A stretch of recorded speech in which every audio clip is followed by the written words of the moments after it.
আসসালামু আলাইকুম। এক্সোটিক ইন্টারন্যাশনালের পক্ষ থেকে আপনাদের সাদর আমন্ত্রণ জানাচ্ছি আজকের ভিডিওটি দেখার জন্য। আজকে আমাদের topic study in Hungary. Central ইউরোপের খুব প্রসিদ্ধ একটি দেশ হাঙ্গেরি, যেখানে বেশ কিছু ইউনিভার্সিটি রয়েছে যেগুলো ওয়ার্ল্ডের খুব টপ র্যাঙ্কিং ইউনিভার্সিটি। এর মধ্যে university of Debrecen, Budapest university of technology and economics, university of Szeged, university of Pecs সহ আরও বেশ কিছু ইউনিভার্সিটি। আপনারা জানেন যে ইউনিভার্সিটিগুলো শত শত বছরের পুরনো ইউনিভার্সিটি এবং কিউএস র্যাঙ্ক ইউনিভার্সিটি।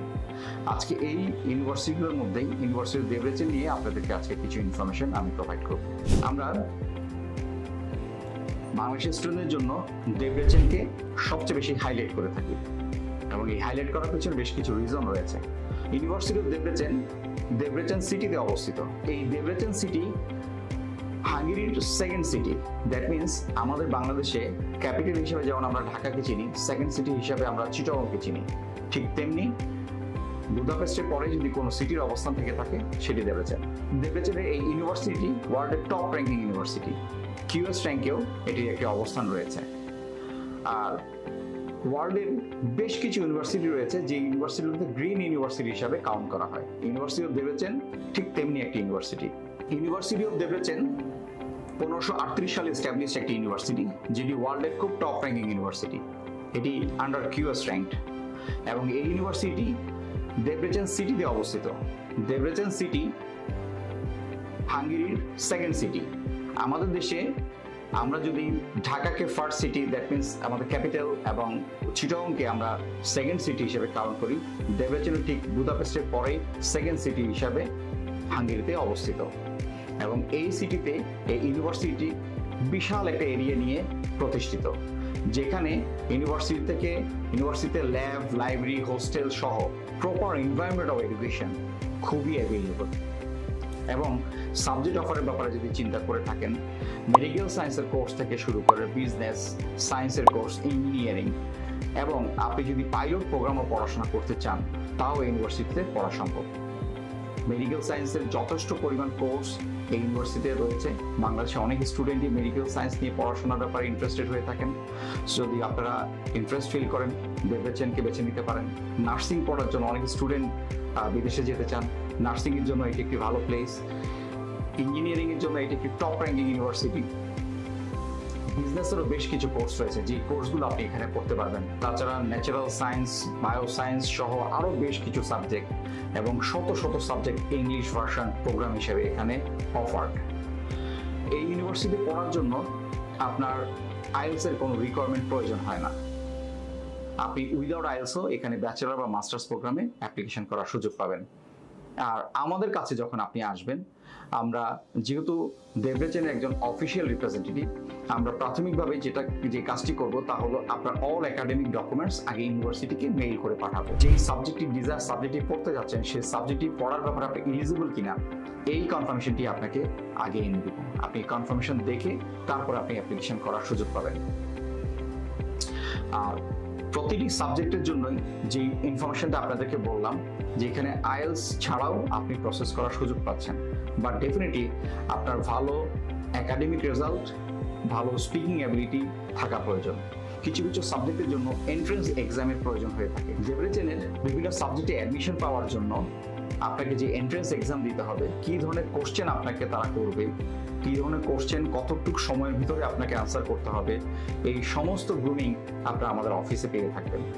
তাছাড়াও এখানে পড়ার জন্য কী পরিমাণ টিউশন ফি কোন সাবজেক্টে আপনাকে দিতে হবে, এবং এই সাবজেক্টগুলোতে পড়ার জন্য আর কি কি রিকোয়ারমেন্ট প্রয়োজন, সব কিছু আমরা আপনাকে প্রাথমিকভাবে ইনফরমেশন দিয়ে থাকবো। Tuition fees range definitely smart রেঞ্জের টিউশন ফিস 6 থেকে 7,000 ইউরো নর্মালি তাদের টিউশন ফিস হয়ে থাকে ব্যাচেলর প্রোগ্রামের জন্য। মাস্টার্স প্রোগ্রামের জন্য 7,000 ইউরোর মতো টিউশন ফিস হয়ে থাকে। যদিও আমি আপনাদেরকে ইউরোতে বলছি বিকজ এটি ইউরোপের একটি দেশ, বাট দেব্রেচেন তাদের টিউশন ফিস অফারটি করে থাকে ইউএস ডলারে। দেব্রেচেনে প্রসেস করার আরও যে বেনিফিটগুলো রয়েছে তার মধ্যে ইন্স্যুরেন্স এবং অ্যাকোমোডেশন এটি অন্যতম। স্টুডেন্টদের জন্য রয়েছে পর্যাপ্ত অ্যাকোমোডেশনের সুবিধা এবং ইউনিভার্সিটি থেকে ইন্স্যুরেন্সের সুযোগ সুবিধা। ইউনিভার্সিটি থেকে ইন্স্যুরেন্স প্রোভাইড করা হয়।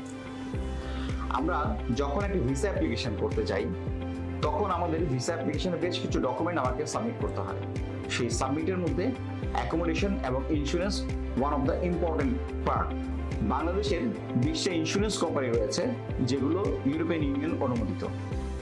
এই ইন্স্যুরেন্স কোম্পানিগুলো থেকে যে কোনোটা থেকে আপনি 1 বছরের হেলথ ইন্স্যুরেন্সের পেমেন্ট করে আপনি পেপার সাবমিট করতে পারেন। বাট যদি আপনি ডেভেলপমেন্টে সাবমিট করেন, আপনাকে এই ইন্স্যুরেন্সের পেমেন্ট ভিসার আগে তো করতেই হবে না, আপনাকে তারা প্রপার ডকুমেন্ট ভিসার আগেই তারা পাঠিয়ে দিবে এবং এই পেমেন্টটি আপনি ভিসা পাওয়ার পরে ইউনিভার্সিটিতে যেয়ে পেমেন্ট করার সুযোগ পাচ্ছেন। ঠিক তেমনি ইউনিভার্সিটি হোস্টেল কনফার্মেশন আপনার কম বেশি সব জায়গাতেই দেখাতে হয়। সো আপনাকে before visa huge amount of money খরচ করে আপনাকে অ্যাকোমোডেশন কনফার্মেশন এমবিসিকে সাবমিট করতে হয়, যে অ্যাকোমোডেশনটি আপনি বিনা খরচে বিফোর ভিসা ডেভেলপমেন্ট থেকে পেয়ে যাবেন এবং এই ডকুমেন্টটি আপনি এমবিসিতে সাবমিট করে সহজে আপনি ভিসাটি আপনি অবটেইন করতে পারেন। ভিসা পাওয়ার পরে আপনি যখন ইউনিভার্সিটিতে জয়েন করবেন, তখন জয়েন করার পর থেকে আপনার প্রতি মাসে আপনার যে হাউজিং এর পেমেন্ট বা হোস্টেল পেমেন্ট সেটা আপনাকে দিতে হবে।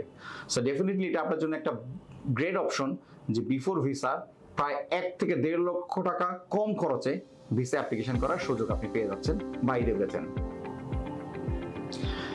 আর তাদের আদার যে ফ্যাসিলিটিস গুলো আমি আপনাকে বলেছি যে lot of subjects in English, এই সাবজেক্টগুলোতে পড়ে আপনারা প্রপারলি যদি ভিসা অ্যাপ্লিকেশন করতে পারেন তাহলে অবশ্যই আপনি ভিসাটি অবটেইন করতে পারেন। এবং হাঙ্গেরির ভিসা রেশিও এই সেপ্টেম্বর এন্ডে যথেষ্ট ভালো ছিল। আমরা পর্যাপ্ত পরিমাণ ভিসা এই সেশনে কালেকশন করতে পেরেছি। স্টুডেন্টরা আইএলসে 5.5, 6 এই লেভেলের ম্যাক্সিমাম স্টুডেন্ট আমাদের এই লেভেলের ছিল। 2-1 স্টুডেন্ট উইদাউট আইএলসে প্রসেস করেছে, তারাও ভিসা পেয়েছে। বাট প্রসেসিং এর ব্যাপারে একটা কথা হলো, আপনি উইদাউট আইএলসে প্রসেস করতে পারেন, উইদাউট আইএলসে অ্যাপ্লিকেশন করার সুযোগ আছে, কিন্তু আপনাকে অবশ্যই চিন্তা করতে হবে যে আপনি উইদাউট আইএলসে প্রসেস করে ভিসাটা যেন অবটেইন করতে পারেন। কারণ আপনার যদি ভালো স্পিকিং অ্যাবিলিটি না থেকে থাকে, এমবিসিকে যদি আপনি আপনার কোশ্চেনগুলো প্রপারলি অ্যান্সার করতে না পারেন, তাহলে কিন্তু অবশ্যই আপনি রিফিউজ হতে পারেন। সো আমরা অবশ্যই আশা করব, যদিও আইএলস ছাড়া প্রসেসিং এর সুযোগ রয়েছে, আপনি আইএলস করেই অ্যাপ্লিকেশনটি করবেন। আর যদিও আইএলস ছাড়া প্রসেস করতে চান, ডেফিনেটলি আপনার ভালো স্পিকিং অ্যাবিলিটি থাকাটা খুবই জরুরি। সো আপনি প্রথমেই যখন আমাদের কাছে আসবেন, আমরা আপনাকে ইউনিভার্সিটি ডিটেলস ইনফরমেশন প্রোভাইড করব, টিউশন ফিস লেভেল প্রোভাইড করব, লিভিং কস্ট প্রোভাইড করব এবং কি কি ডকুমেন্টস আপনাকে এমবিসিতে সাবমিট করতে হবে সেগুলো প্রোভাইড করব। ডকুমেন্টগুলো সম্বন্ধে কিছু ধারণা আপনাদেরকে দিয়ে দিই। আপনাদের অল একাডেমিক ডকুমেন্টস এর বাইরে ল্যাঙ্গুয়েজ সার্টিফিকেটস ইফ এনি, এছাড়া আপনার বার্থ সার্টিফিকেট, ফ্যামিলি সার্টিফিকেট এবং পুলিশ ক্লিয়ারেন্স, এই ডকুমেন্ট এবং পাসপোর্টও ডেফিনেটিভ থাকতে হবে। এই ডকুমেন্টগুলো দিয়ে আপনি আপনার পেপারস প্রসেস করবেন। অ্যাপ্লিকেশন ফিস পেমেন্ট করার জন্য অনুরোধ করব। আপনার অ্যাপ্লিকেশন ফিসটি পেমেন্ট হলেই ইউনিভার্সিটি আপনাকে আপনার অ্যাডমিশন টেস্ট নিয়ে অফার লেটারটি প্রোভাইড করবে। অফার লেটার পাওয়ার পরে আপনাকে আপনার টিউশন ফিস পাঠাতে হবে, দেন আপনাকে তারা কুরিয়ার করে আপনার অফার লেটার, ইন্স্যুরেন্স এবং অ্যাকোমোডেশনের যে ডকুমেন্টস সেগুলো পাঠিয়ে দিবে এবং এই ডকুমেন্টগুলো পাওয়ার পরে আপনাকে ব্যাংক সলভেন্সি সহ এমবিসি ফি পেড করে আপনাকে এমবিসিতে পেপার সাবমিট করতে হবে। ডিউরিং সাবমিশন আপনার একটা ইন্টারভিউ সেশন হবে ইন এমবিসি। সো সেই সেশনটা আপনি যেন ভালোভাবেই পার করতে পারেন, এই জন্য আমাদের অফিসে রয়েছে গ্রুমিং এর ব্যবস্থা। সো আপনার সব কিছু ডিটেল জেনে প্রপারলি প্রসেস করে ইউনিভার্সিটির ডেভেলপমেন্টের একজন গর্বিত স্টুডেন্ট হন, আমরা সেই আশাই করব। আজ এই পর্যন্তই, আবারও দেখা হবে অন্য কোনো দেশের অন্য কোনো ভিডিও নিয়ে। আর ডেভেলপমেন্টে আপনাদের পড়ার ব্যাপারে সাদর আমন্ত্রণ জানিয়ে আজকের ভিডিওটি শেষ করছি। ধন্যবাদ।